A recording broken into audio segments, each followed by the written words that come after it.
Pastor Bob here with just a quick little something. You know, one of the secrets about our family is we love gardening.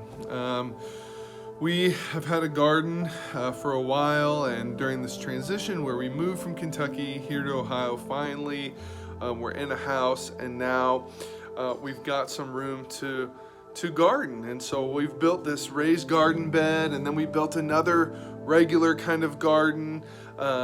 We plan to do like lots of tomatoes, zucchini, squash, beans, all sorts of herbs and all sorts of stuff. We're even growing some pumpkins. We're going to try to grow some square pumpkins and a heart-shaped watermelon. So if you're interested, hit me up and we'll see how that's going. But you know, when you garden, there's a few things you can do. You can wait until the weather's good and start outside, or you can start inside. And as you can see, we've started inside, and we've planted a few things here, and then we're going to transplant them out. But one of the awesome things that I've noticed recently that's really been cool is these tall ones. See, these are flowers, and they're not going to produce anything that we could eat, although my wife did say the flowers are edible.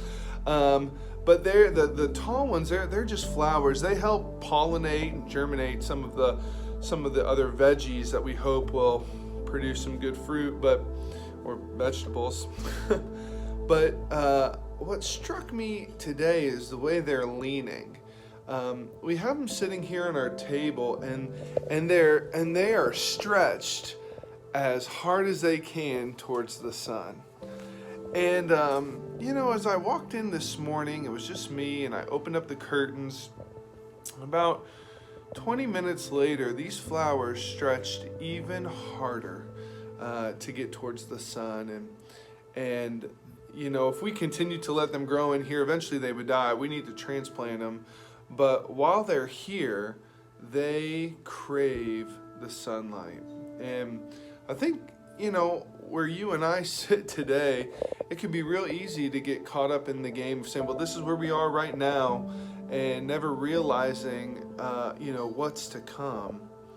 And I think there's something really important to learn from these flowers about reaching towards the sun. My hope would be during this time that you might reach for the Son of God, that you might spend some time in Scripture, that you would invest in your prayer life, so that when the time comes for you to move from where you are to what God has in store for you for the future, you will be not just filled with the Word and prayer, but you'll be ready.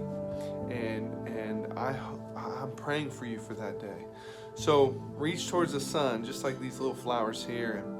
And I'd love to help you in that process. If you're wondering what else is out there, please reach out to me, and I'd love to help you take your next step with Jesus as you reach towards the sun.